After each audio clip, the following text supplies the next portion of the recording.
恭喜你又刷到一部吓死过人的恐怖片，如果你看完感觉不够刺激，请直接扇我的脸。这是一部18年前上映的香港经典恐怖片《第一届》，小时候把我的尿不湿都吓出了汗，并且这部仅拍摄18天的低成本恐怖片，主演郑伊健、余文乐双双封神拿到影帝，刚刚上映就让 5.1 万影迷打出 7.3 的高分。整部影片不仅颠覆了人们心中邪不压正的认知，更是让我知道什么叫做超级大反转。好了，废话不多说，兄弟们开饭了。这故事一开始啊，咱们的主角阿乐还是个刚正不阿的年轻探员。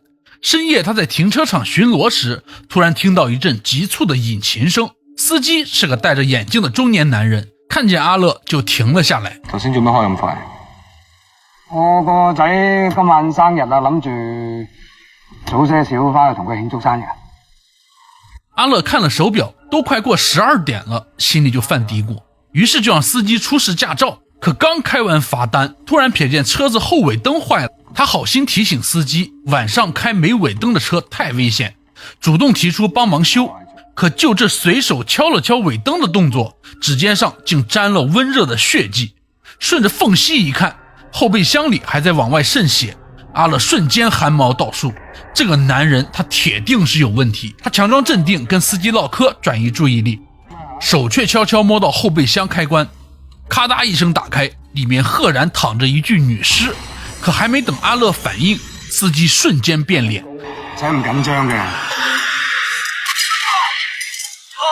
掏出槍就朝他連開數槍，還囂張地掏出阿樂的錢包，看到裡面妻子的照片，揚言要連他老婆一起報復。就在這千鈞一髮之際，詭異的一幕發生了，後備箱裡的女屍竟然緩緩坐了起來。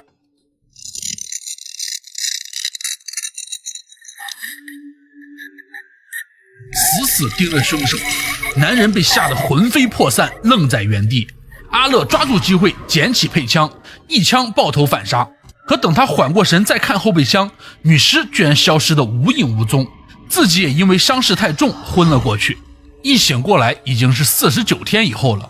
第二天上司興沖沖跑來告訴他，他擊斃的是警方追了3年的連環殺人犯，立了大功，原本該升職加薪走上人生巔峰。可當上司看到他的口供，當場變了臉，因為阿樂堅持說自己看到女屍坐了起來，在這講究科學辦案的警局裡簡直就是天方夜譚。上司勸他改口供，說他是創傷後產生的幻覺，可阿樂就是認死理，死活不肯改，這可是犯了警局裡的大忌。領導眼看勸不動他，於是直接把阿樂發配到一個叫雜物科的邊緣部門。阿樂屬實也是個倔驢，立了大功，不僅沒獎賞，還被踢去了沒人管的冷衙門。話說回來，這雜物科到底是幹啥的部門呢？次日，等阿樂到雜物科報到時，徹底傻了眼。辦公地點居然是一間偏僻的倉庫，裡面又髒又亂，整個部門加上他才3個人，一個同事只顧着拼積木，對他也是愛答不理。部門老大黃耀祖更是不見蹤影，他就這樣乾坐了一整天。到了晚上，終於接到了一個報警電話，同事甩給他一張紙條，讓他自己去出警。而這一次的任務其實就透着一股詭異。阿樂立刻趕到目的地，這是一家黑漆漆的游泳館，他打着手電筒往裡走，突然身後傳來撲通一聲跳水聲。等他再回頭一看，泳池邊上憑空多了一雙紅拖鞋，他蹲下身想檢查，餘光瞥見對岸有個人影，可剛轉過頭，人影又沒了。這場景嚇得他後背直冒冷汗。就在這時，一個老頭突然從身後冒了出來。你帶我冇鎖啊？咁奇？我頭先明明鎖咗，啱你跟我嚟。說自己是游泳館的管理員，是他報的警。老頭說上個月有個8歲的小女孩在這裡淹死了，從那以後每晚都能聽到女孩的哭聲，聽的是人頭皮發麻。話音剛落，一道淒厲的哭聲就傳遍了整個場館。嗱，你聽下，聽唔聽到啊？成個禮拜啊，晚晚都係咁樣。阿樂順着聲音找到排水房，結果在這裡撞見了一個意想不到的人。好驚啊！原來他就是雜物科的老大黃耀祖。唔係第一日翻工就攞支槍想拍低你上。黄耀祖上来就开怼，紧接着就安排阿乐去绿水池看看。阿乐硬着头皮下水，居然从水底捞出一大把头发。这时那凄厉的哭声也瞬间消失了。黄耀祖拍着他的肩膀说，这世界上没有鬼，就是头发堵了滤水器发出的怪声。还告诉他杂物科就是处理这些鸡毛蒜皮的怪事儿。警方每天185个报警电话，180个是正经的案子，剩下的5个就归他们管。阿乐听完这话，心里稍微好受一点，觉得可能自己那天真的是幻觉。可没过多久，他就发现事情并没有这么简单。第二天，杂物科又接到了报警，养老院里一位老太太去世后，她生前最喜欢的电视机每天晚上到点就自动打开，还调到她最爱看的节目。护工们都被吓疯了，于是阿乐就跟着黄耀祖赶去现场。一检查直接懵逼了，因为那台电视机根本没插电。就在他检查老太太遗物时，下一秒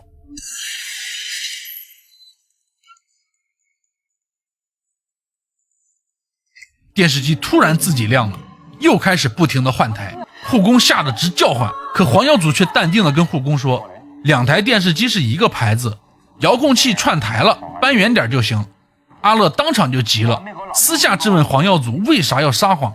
黄耀祖却意味深长地说，看事情不能看表面，我们的工作其实是很有意义的。为了验证这世界上到底有没有鬼，阿乐半夜又偷偷跑回游泳馆。这次他特意检查了滤水池，里面根本没水，也没有头发，可那凄厉的女孩哭声却再次响起。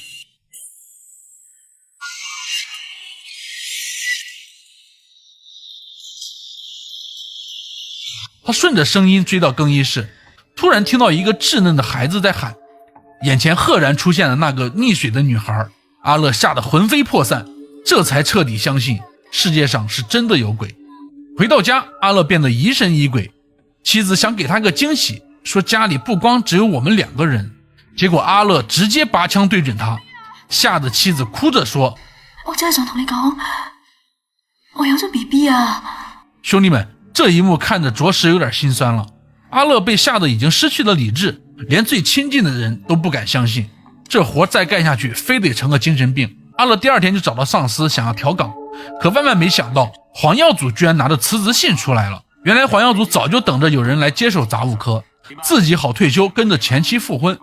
这下好了，阿乐想走就走不了，直接就成了杂物科的负责人。这分明是被黄耀祖给套路了。还没等阿乐缓过劲，新的案子又找上了门。一间旧戏院有人报警说装修工人总是看到奇怪的东西。阿乐和黄耀祖赶到现场时，一个老头自称是戏院的管理员，抱怨总有人偷东西。黄耀祖却劝他旧的不去新的不来，气得老头当场就要撵他滚蛋。这时候一个地产经纪人跑来说是自己报的警，可阿乐下意识的回头一看，镜子里居然没有那个老头的身影。就在这时，老头以为阿乐和地产经纪是一伙的，愤怒地化成一道黑烟，直接附在了地产经纪的身上。被附身的经纪脸上露出诡异的笑容，一步步朝阿乐走来。黄耀祖大喊开枪，可阿乐看着眼前活生生的人，根本下不了手。好在关键时刻，黄耀祖一枪爆头，当场救下了阿乐。他这才告诉杂物科的生存法则第1戒：世上并不是没有鬼，而是必须得用借口来掩盖真相。回到单位，黄耀祖终于说出了实情，这世界上其实真的有鬼，他们只要碰一下就能附在人身上，玩腻了就转移到下一个人身上，被附身的人最后只会变成没有魂魄的躯壳。杂物科的职责就是用科学的借口掩盖有鬼的真相，防止世界大乱，而对被附身的人唯一的办法就是一枪爆头。阿乐这才明白自己之前经历的一切并不是幻觉。从那以后，阿乐彻底变了，他开始游走在香港的街头巷尾，专门猎杀那些害人的厉鬼，同时也会温柔地陪养老院的孤魂老太太看电视。毕竟不是所有的鬼都是恶鬼，大多数只是在原地徘徊的可怜人。本以为日子就会这样过下去，可是一件怪事再次打破了平静。阿乐去医院拆石膏时，发现手臂上莫名多了一串奇怪的数字。医生说当时给他绑石膏的是郭护士，可郭护士已经2个星期没来上班了。阿乐让同事查一下这串数字，自己则开始追查郭护士的下落。与此同时，黄耀祖接到一起案子，天台上发现一个上吊自杀的少女，而她的尸体都被晒化了。刑警队的同事一口咬定女孩是被变态杀死，然后再绑在这里的。可黄耀祖一眼就看出，其实她是被鬼上身后自杀的。顺着线索追查，黄耀祖居然在郭护士家里遇到了嘉乐。郭护士的父亲情绪激动，他说自己女儿已经很久没回家了，甚至把这一切都怪罪于妻子。可阿乐却看出了异常。就在两人准备离开时，郭护士的母亲突然追了出来，带着他们去了家里的猪圈。原来郭护士被铁链绑在里面，形同枯槁，没有一点生机。母亲哭着告诉两人，其实他们早就发现女儿的异常，听说猪能驱鬼，就把她关在这里。可他老爸爱面子，不想让人知道女儿被鬼上身。经过调查发现，上吊的少女生前曾找郭护士打过疫苗，很明显郭护士是先被鬼附身，然后又转移到了少女身上，所以现在郭护士才变成没有灵魂的躯壳。还没等两人理清头绪，又接到了报案，一个女孩被发现溺死在鱼缸里，而她正是上吊女孩的闺蜜。阿乐在女孩的手机里找到最后一个通话记录，打过去居然是一所女子中学的电话，而阿乐的妻子正好在这所学校当老师。两人火速赶到学校，可刚一进门就听到一声尖叫。阿乐着急忙慌地冲向教室，眼前的场景简直惨不忍睹。一名男老师被女学生与圆规活活扎成马蜂窝，而那个女学生还在不停地自残，脸上带着诡异的笑容。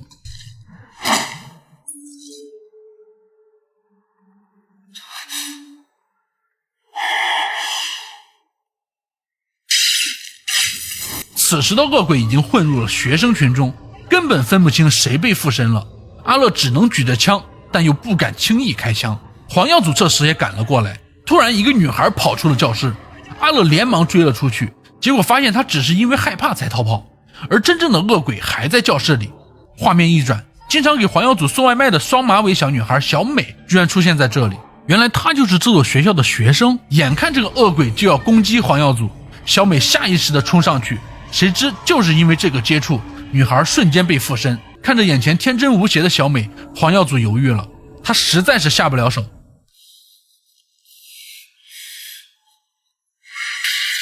好在阿乐及时开枪，可惜打偏了，被附身的小美冷笑一声，一溜烟就跑上了天台。两人追到天台时，被眼前的一幕彻底吓傻。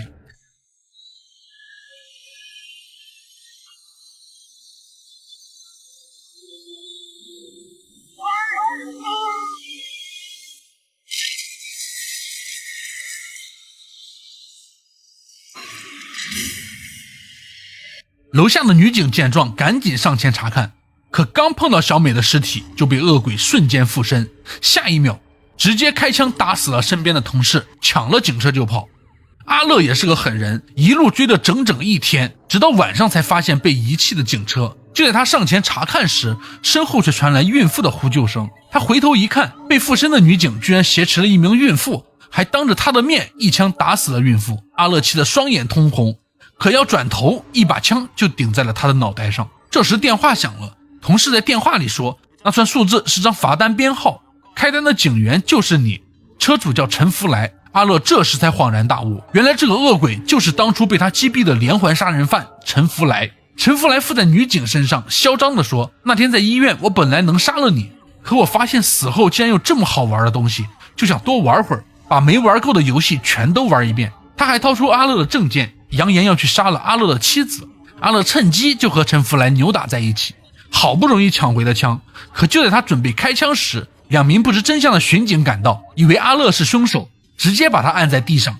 等阿乐背诵警察守则证明身份后，陈福来早就跑没影了。阿乐疯了一样冲回家，好在妻子安然无恙，可他还是感觉事情没这么简单。这时他接到了杂物科同事被杀的消息，赶到杂物科，办公室一片狼藉，同事的尸体躺在地上，一张仓库的照片沾满了血迹，这是陈福来下的挑战书。本来今天是黄耀祖退休的最后一天，可他还是决定陪阿乐一起去面对这个恶魔。两人赶到照片上的仓库时，约好不管是谁进来就直接开枪，绝不留情。仓库里一片漆黑，就在两人紧张等待时，一个熟悉的身影走了进来，居然是黄耀祖的前妻。阿乐当场就要开枪，却被黄耀祖拦住。我低住先啦，對唔住。有個，你睇到先。佢正常人講嘢，佢冇俾鬼上身，點解傻？喂，你冷靜啲，你放低啲就。你冷靜啲啊！我哋講明嘅，邊係人哋射邊個㗎？你3分鐘時間，我證明佢唔係俾鬼上身。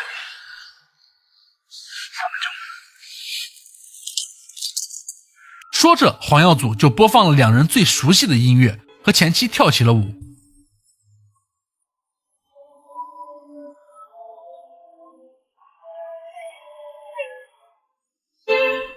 跳完舞后，前妻突然紧紧抱住黄耀祖，自己却倒了下去，而黄耀祖的眼神瞬间变得诡异，他竟然也被陈福来附身了。